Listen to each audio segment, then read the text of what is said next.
ভারতের বিরোধীরা বেঁকে বসেছে, তবুও নরেন্দ্র মোদীর সরকার থামেনি। কোনো রকম আলাপের সুযোগ না দিয়েই দেশটির লোকসভায় পেশ করা হয়েছে অভিবাসন ও বিদেশি নাগরিক সংশোধনী বিল। এই বিল আইনে পরিণত হলে ভারতের শতাব্দী প্রাচীন অভিবাসন আইনও বদলে যাবে।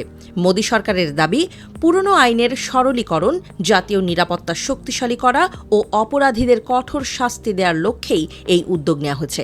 যদিও ভারতের বিরোধীদের মতে মূলত বাংলাদেশ থেকে এসে ভারতে থেকে যাওয়া মুসলিমদের ধরপাকড় করাই এই আইনের প্রধান লক্ষ্য হতে চলেছে, যাতে আগামী বছর আসাম, বিহার ও পশ্চিমবঙ্গে বিধানসভা নির্বাচনের আগে পূর্ব ভারতে হিন্দু মেরুকরণের হাওয়া তোলা সম্ভব হয়।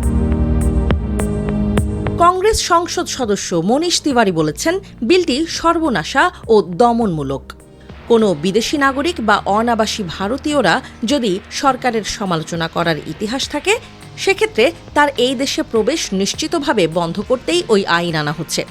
উদাহরণস্বরূপ মনীষ বলেছেন, কয়েক বছর আগে কৃষক আন্দোলনের সময় বিক্ষোভকারীদের সমর্থনে যারাই বিদেশ থেকে ভারতে আসছিলেন, সেই অনাবাসীদের অধিকাংশকে ভারতে নামার পরেই বিমানবন্দর থেকে ফেরত পাঠানো হয়েছিল। বিলটিকে ঘিরে নানাবিধ বিতর্ক থাকায় সেটি যৌথ সংসদীয় কমিটির কাছে পাঠানোর সুপারিশ করেন তিনি। তৃণমূল এমপি সৌগত রায়ও ওই বিলের বিরোধিতা করে বলেন, ভারতে আসার প্রশ্নে কড়াকড়ি বাড়লে বিদেশি প্রতিভাবান যুবকদের আশা কমে যাবে, ক্ষতি হবে দেশবাসীর। তবে ভারত সরকারের দাবি, পুরনো আইনগুলোর অনেক কিছুই একটি অন্যটির সঙ্গে জড়িয়ে আছে, যাকে ইংরেজিতে ওভারল্যাপিং বলা যায়। এতে নানা ধরনের জটিলতা সৃষ্টি হয়েছে। নতুন বিলে সেই জটিলতা দূর করা হয়েছে। ব্রিটিশ আমলের আইনগুলো হল পাসপোর্ট আইন 1920, বিদেশি নাগরিক আইন 1946 ও রেজিস্ট্রেশন অব ফরেইনার্স অ্যাক্ট 1939। বিলটি লোকসভায় পেশ করেন স্বরাষ্ট্র প্রতিমন্ত্রী নিত্যানন্দ রায়।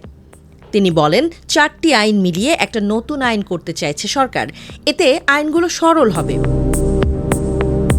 তবে বিরোধীরা বলেন, এতগুলো আইন এত বছর ধরে দেশে চালু রয়েছে, তা সত্ত্বেও কেন নতুন এক আইন দরকার, সেটিও বোধগম্য নয়।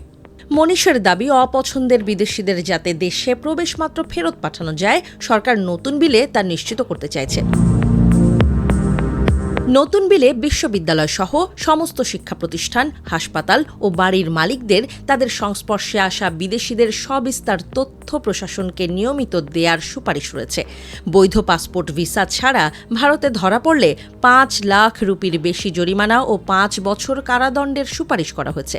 ভুয়া পাসপোর্ট ভিসা নিয়ে ধরা পড়লে 1 থেকে 10 লাখ রুপি জরিমানা এবং 2 থেকে 7 বছরের কারাদণ্ডের সুপারিশ করা হয়েছে।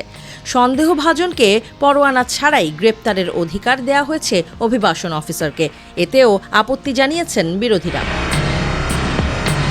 নতুন বিলে বলা হয়েছে, কোনো বিদেশি যদি সরকারের চোখে বিপজ্জনক হয়, তাহলে অভিবাসন দপ্তর তার এ দেশে প্রবেশ নিষিদ্ধ করতে পারবে। সেই বিদেশি জল, স্থল বা অন্তরিক্ষ থেকে যেভাবে দেশে প্রবেশ করতে চেয়েছিলেন, সেভাবেই তাকে ফেরত যেতে হবে এবং সেই দায় সরকার নেবে না। তাকে ফেরত পাঠানোর দায় থাকবে সংশ্লিষ্ট সংস্থার। বিলে বলা হয়েছে, বিদেশিরা বায়োমেট্রিক তথ্য দিতে বাধ্য থাকবেন, ডাক্তারি পরীক্ষা দিতেও আপত্তি করতে পারবেন না।